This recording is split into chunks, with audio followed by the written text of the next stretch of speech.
community helps rebuild an Amish furniture and cabinet store after a fire. And we'll take a look at how the Civil War shaped and influenced Lawrence County. And the Wilmington Greyhounds take another step into the playoffs. We have the results. We're live. We're local. The County Line starts now.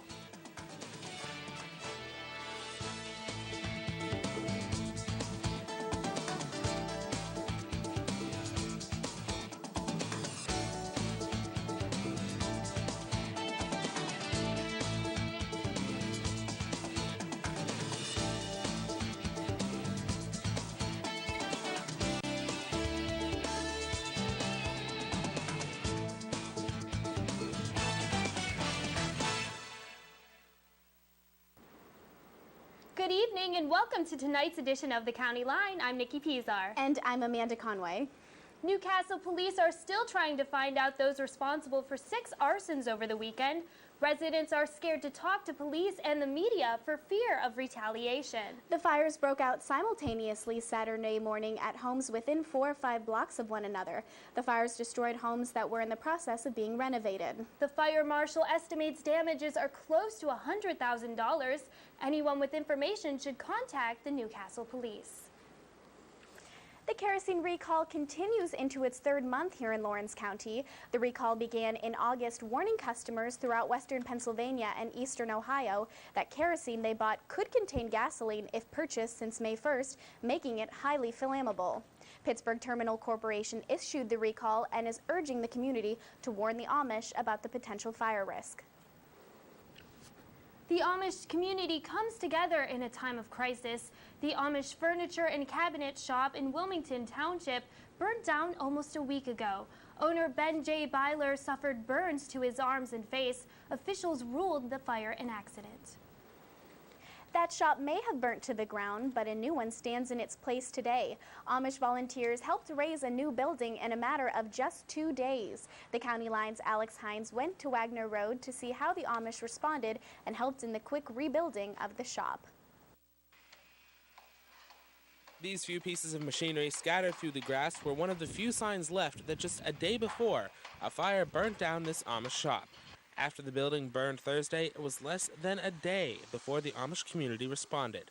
Amish from around the area descended on the property to lend a helping hand, and the neighbors weren't the only source of help. The relatives of that person would come over to the house and do whatever they could to help. And within 2 or 3 days of the disaster, whatever it might be, they have in this case it was a shop. And as far as the Amish are concerned, the community is what matters most. According to Bear, the Amish do not seek individual glory, preferring to attract as little attention as possible. It is a community effort, and they believe in the community and not in the individual. There is very little individual glorification. The Amish have very little government and don't believe in insurance and the like, so when a crisis like this happens, they rely on each other, and some say that's not so bad. It's not a bad way to live. The Amish are very family-oriented, geared to their community. And it's their community that put up this shop in under 3 days. In Wilmington Township, I'm Alex Hines for the County Line. Mercer County residents may see higher property taxes next year. The 2009 proposed budget includes a 10% tax increase for property owners. That means $36 more a year for the average homeowner. For the past 3 years, the county has been using its reserve revenue instead of raising taxes. Mercer County Commissioner John Lechner says the increase would give the county an estimated $2 million. 1.5 mils of that, I believe, is designated to go to defray the cost that we anticipate is coming up in the next few months to deal with Woodland Place. Woodland Place is the former county nursing home that has been probably the #1 issue in the county for the last 2 years. The other $0.5 mil would be going to operational expenses, the operations budget. Coming up next, we'll show you how to help in the blood shortage crisis in western Pennsylvania. And we travel back in time to Lawrence County during the Civil War. Plus, we'll take you up the tower in Old Main to show you the secrets of the Carillon. Stay tuned.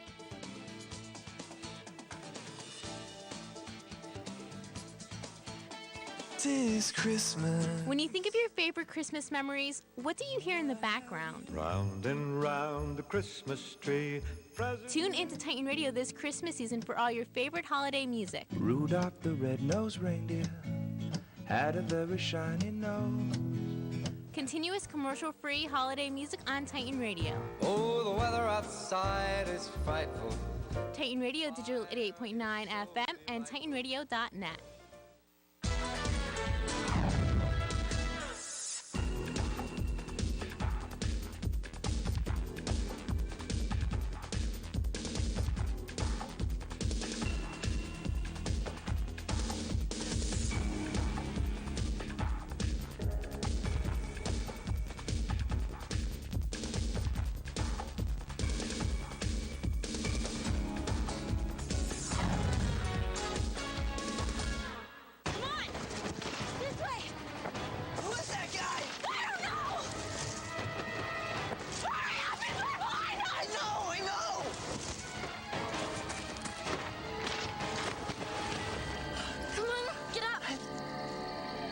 Fourscore and 7 years ago.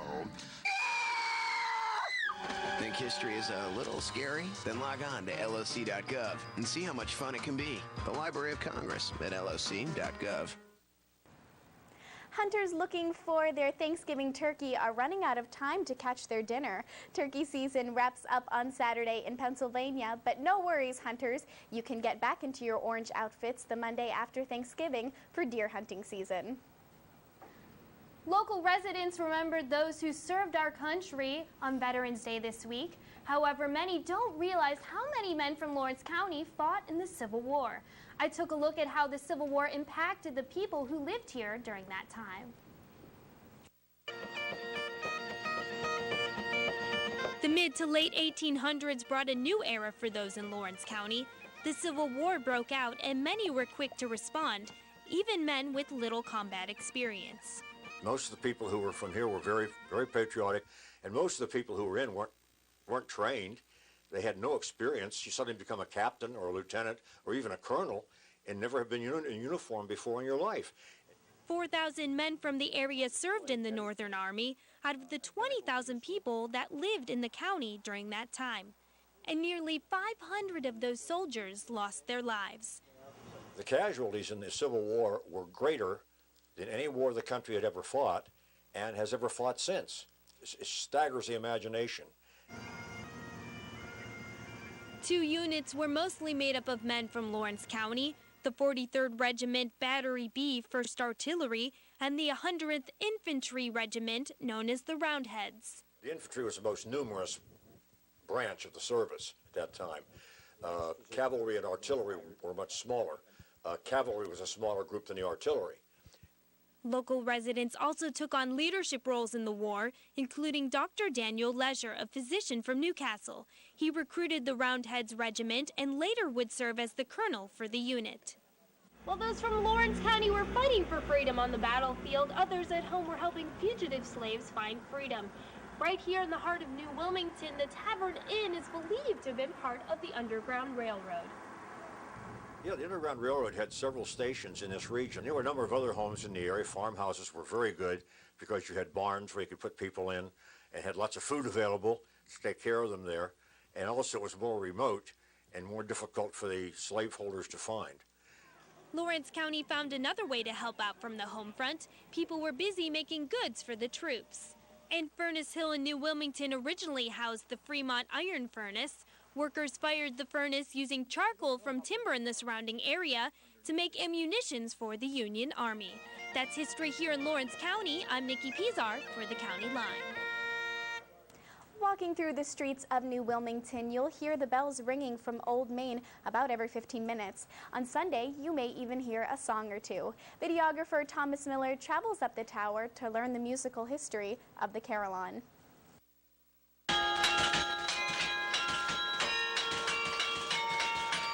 It looks totally different than any other instrument that is out there. It most resembles the organ because there's footwork and hand work as well. But on the carillon, there is 2 different sets of handles. And the top set is the sharps and the flats, so the accidentals, and the bottom part is all of the natural. So it's set up like a piano keyboard, except it's basically sticks instead of keys. Well, it's very different because everybody on campus can hear every time I play. So every time's a performance, everybody can hear every mistake that's made. And so it's kind of nice because every time I do play, people can hear me, and so it's kind of nice to know that. And also it's got a lot of history behind it with the college, so it's just a really unique instrument to play. Any small finger techniques, it's pure physical labor to bang out those bells, and with both the feet and the hands, and it is really very helpful in getting rid of aggressions. Well, I didn't actually know it was an instrument. I just, I thought it was bells up in the tower that just rang out every, 15 minutes. But then I found out that it was actually an instrument you could play, and I thought that that would be a really cool experience and something that not a lot of people get to do because there's actually not a lot of carillons in the world. Neil Sedaka will finally make his way to the Westminster campus next week. The singer and songwriter will perform as part of Celebrity Series on November 21st at 7:30 in Orr Auditorium. The show was originally scheduled for September, but Sedaka had to cancel due to illness.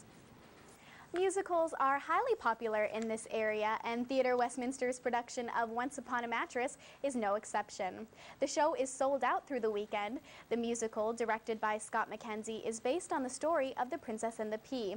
At 1 o'clock before the final performance on Sunday, Dr. Elizabeth Ford of the English department will give a lecture on the story of The Princess and the Pea. We take a look at the old-fashioned game of bingo. And we have the highlights from the impressive Titan football game against Grove City. Stay tuned, more County Line is on the way.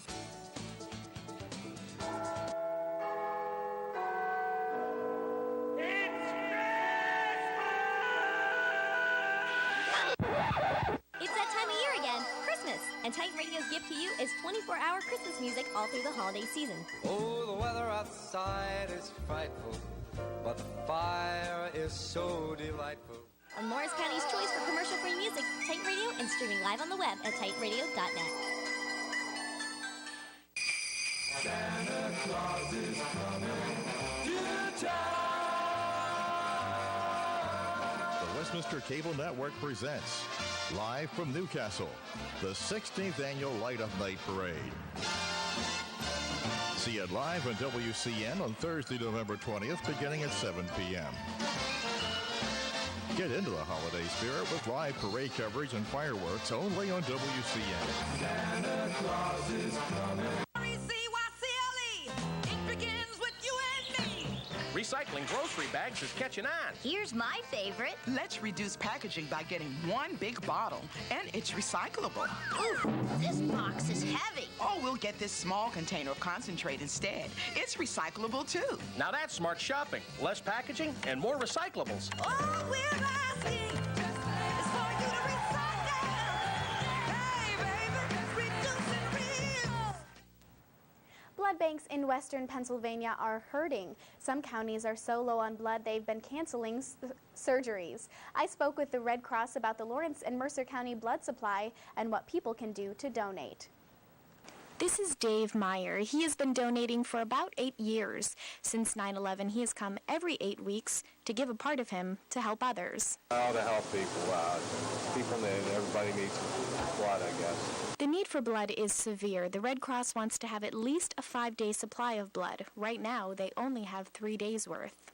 People coming out to give blood, I mean, that's simply it. When people don't give blood, there just isn't any. The process is simple, but a little overwhelming for a first-timer. First, you come in and fill out your paperwork in a waiting room. You then go over your history in a private booth. This is where you find out if you can give blood or not. Once you get the go-ahead, you lie down on a table, squeeze a ball, and you barely feel the pinprick. The Red Cross reports that 35% of the population can give blood, but only about 5% do. The twist is about 97% of the population will need blood to save their lives. You just need to be 16 years of age, 110 pounds, and in good health. That's the basic requirements for giving blood. Whatever the need for blood is, Dave Meyer is still here every 8 weeks. He says it hardly even affects him. Maybe a little lightheaded sometimes, but that's no big deal. I spoke with the Red Cross about the Lawrence and Mercer County blood supply to see what people can do to donate. If you would like to donate, a blood drive is held every Tuesday afternoon at the Trinity Episcopal Church on North Mill Street in Newcastle. It's one of America's favorite pastimes, especially for one local resident. The County Line's Jeremiah Patterson sits down with someone who loves to play the game of bingo. Crazy, crazy, crazy L. This is the crazy L. Meet Louise Long. She's not really crazy, just playing bingo. She might not win, Oh, well. but still enjoys We're it. having so much fun anyways. That's what happens when you're a senior citizen. Long says she's been at the game for 35 years. She doesn't win very often, but there's a good reason why she keeps coming back. Friends, we get happy. We're bored at home. That's it. Come on now. And what does she do when she's not playing bingo? Go to the casino. Though there isn't any skill involved in bingo itself, Long says she uses her experience to keep track of the 24 cards she plays at a time. At the Cathedral in Newcastle, the cards come in a package that's purchased for various amounts. See, it's all in the package. You buy a package. This cost us $32. His cost $27. And that's it.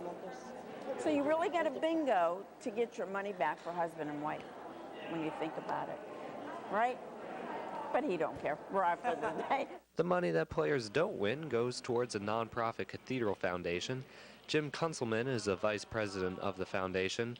He says the money helps to maintain the cathedral and its support for the community. We do things civically. We have high school graduations here. Proms are here. We have the cancer support group. There are a lot of nonprofit places that we support. Kunzelman says there's 50-50 raffles and door prizes, but the main event is bingo. And although her luck might be as bouncy as these bingo numbers themselves, Louise Long is just here for a good night out. And to her, that's certainly worth a bingo. Everybody should go to bingo if you can afford it. It's fun. It's fun, just getting out and meeting people and talking and laugh. That's the best medicine of all, going out. If you can afford it, go, right? Better than staying home. Reporting in Newcastle, I'm Jeremiah Patterson for the County Line. Coming up in Titantown Sports, we have the results of the Wilmington playoff game against Girard, and we look at how a minor league football team owner is lending a helping hand to people. Stay tuned.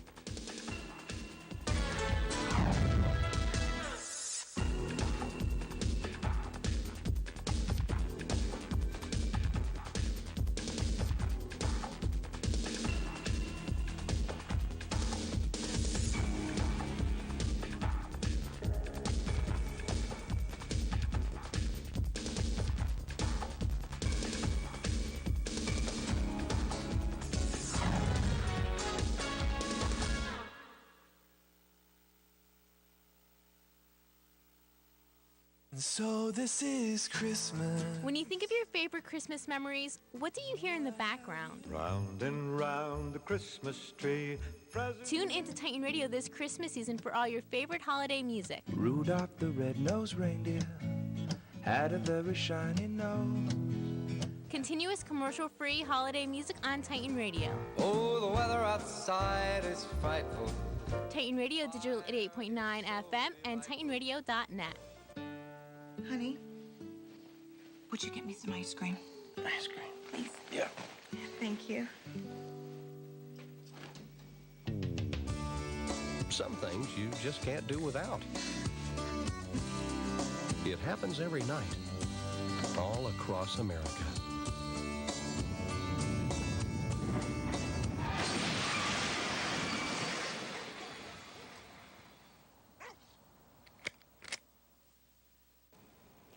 Good evening and welcome to this week's edition of Titantown Sports. The Wilmington Greyhounds will travel to Allegheny College to play the second round of District 10 playoffs Saturday evening. The Hounds will take on the General McLean Lancers. In case you didn't make the trip to Slippery Rock last weekend, our Titantown Sports reporter Douglas Kunst has highlights from that game as they shut out the Girard Yellow Jackets 41-0. It's playoffs, and that means the pads pop a little louder, the hearts race a little faster, and the stakes are even higher. Both teams have championship dreams on their mind, but when the dust settles, only one dream will live on.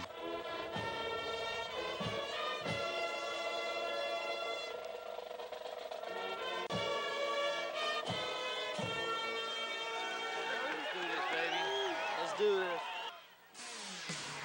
In the first quarter, handoff goes to Derek Burns, and he finds a nice hole and walks right in for the first score of the game. On the Hounds' next drive, Wagner rolls left and throws deep and finds Matt the Giant Wagner. He hauls in the beautiful pass by Shane for the touchdown. Hounds now jump out 14-0.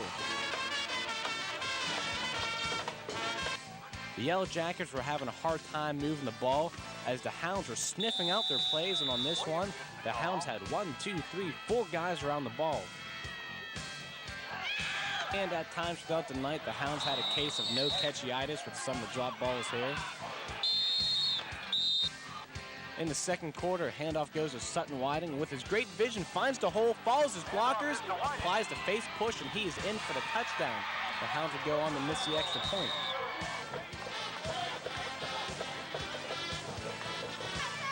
That's how the first half will end. Wilmington 20, Girard 0. We take you to the arcade. Wilmington to kick to start the second half. Yellow Jackets couldn't do much. Fourth down. Chad Palladino flies in like a torpedo and gets the sack. Still in the third quarter, Wagner throws, finds Carson Charbach, touchdown.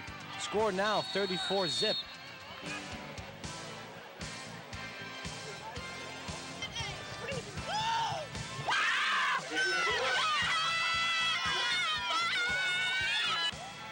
Josh Fillion will get the last score of the game as the second team took over, and that's the final score. Wilmington wins. Other PIAA teams looking for a win in the second round of playoffs in AA, the Sharon Tigers will take on the Slippery Rock Rockets Saturday at 7 at Slippery Rock University. In Single A, the Mercer Mustangs will travel to Wilmington High School Friday night to take on Linesville at 7. And Farrell will also travel to Allegheny College, but on Friday night to play Sagertown. In WPIAL AAA ball, Newcastle will play Thomas Jefferson at Char Valley Friday night. The Titan football team will play their last game of the season Saturday as they travel to Geneva. But they had a fantastic game last weekend as they played host to the Grove City Wolverines. They celebrated a 24-21 win. Our Titantown sports reporter Matt Ogden has those highlights for you. The Titans hosted Grove City this past Saturday. We pick it up in the third with Nick McCloskey putting it in from 2 yards out. Nick had 132 yards on the ground with 2 scores. He also surpassed the 2,000-yard mark for his career. In the fourth, quarterback Andrew DiDonato rushed for 6 yards, putting the Wolverines up by 4. The Titans weren't done yet, as 2 drives later, Brands orchestrated a 70-yard scoring drive, capped off by this 8-yard pass to Justin Morgano in the corner of the end zone. 6 plays and 56 yards later, the Wolverines were inside the Titans' 1-yard line. They elected to go for it, but the Titans' D stood tall to win the game. The Titans pull off the win in this nail-biter. Final score, Westminster 24, Grove City 21. I'm Matt Ogden reporting for Titantown Sports. There are other Titan sports still having a winning season like the men's and women's soccer teams. The women's soccer team will play in the semis on Saturday against Swarthmore as they advanced in the Eastern College Athletic Conference Division III South Championships Wednesday with a 1-0 win over Catholic in the quarterfinals. The men's soccer team also advanced in the NCAA Division III Men's Soccer Championship tournament today with a 2-0 win over visiting Hunter. The Titans advanced to play in the second round Sunday against Montclair State. The volleyball team will travel to Wittenberg tonight to play Ohio Northern for the NCAA first round. The men's and women's swimming team will play host to Bethany Saturday, and the cross-country teams will travel to Waynesburg Saturday for the NCAA Division III Mid-East Regional. And congratulations to this week's SAC Athlete of the Week, junior outside hitter for the volleyball team, Beth Kopp. Kopp led Westminster in kills in each of the 2-pack tournament wins last week. Kopp averaged over 2.5 kills and over 3.5 digs per set. Newcastle Thunder owner Anthony Rosano is not only trying to help players pursue a career in football, he has also started another organization. In 1987, he was burned severely in a garage fire. Doctors gave him a slim chance of, if any, of living, and he overcame those odds. He not only owns the Newcastle Thunder, but he has also started the Anthony Rosano Foundation. It helps families with medical costs while their loved one is in the hospital. Whether it is the people tell you have a 0% chance to live or not, and then you survive, you know, when you defy those type of odds, you realize that it doesn't matter what people say. I founded the Anthony Rosano Foundation in, I believe it was the end of 2005, as to help put together a disaster relief fund for people and for families whose children incur tragedies that are unexpected. When there's a severe tragedy and a child is injured or a person is injured in such a way that requires multiple months and even 6 or even years for recovery, and the parents are unable to work, their mortgage suffers, their utility suffers, and they can very easily run out of money. That's the primary reason we started the Anthony Rosano Foundation, is to create funds to help people who do not have that kind of money to survive in the event of a tragedy. What our organization does is provide students or people who were academically challenged an opportunity to continue their career playing football at a chance to either do one of two things. One, maybe potentially there's somebody who can look for a pro contract. Or number two, which happens in more cases, is that it keeps the guys off the street. When they're playing with the Thunder, they're finding that on Tuesdays and Thursday nights when we're at practice, they're definitely at practice doing the right thing. And on Saturday nights, they're playing under the lights. So it's good for the community to reinforce these positive athletic traits in these guys to help them advance their lives. When I started my businesses, I realized that people would be against me. I realized that people don't like others maybe who take chances that they are not willing to take. And you face a lot of adversity. So what I learned through my accident is adversity is nothing more than a stepping stone to the future. The Westminster Fellowship of Christian Athletes will present guest speaker Daniel Sepulveda. Many of you know him as a Pittsburgh Steeler punter. He will be speaking in Wallace Memorial Chapel on campus tonight at 8:30. The event is free and open to the public. And speaking of Steelers, it's now time for our extra inning portion of the show. Hopefully they can win as they host the San Diego Chargers Sunday. And the Cleveland Browns will travel to Buffalo to take on the Bills for some Monday Night Football. Don't forget to check out the Pittsburgh Penguins tonight as they take on the Flyers. Stay tuned, we've got more County Line on the way.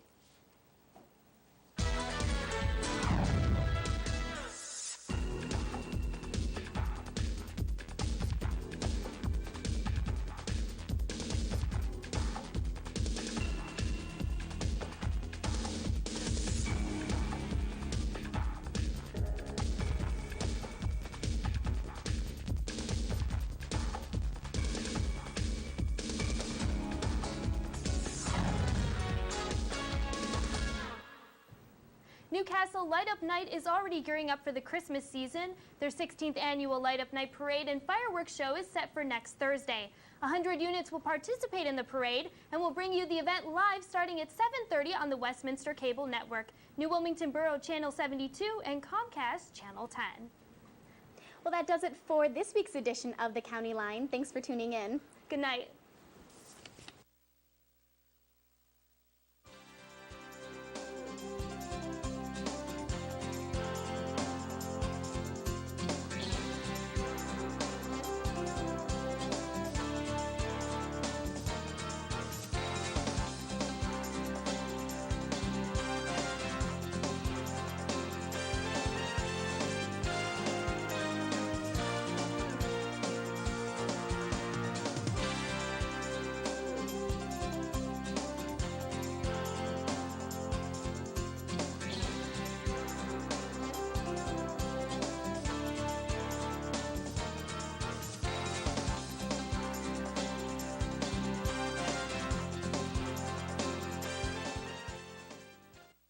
You're going to cover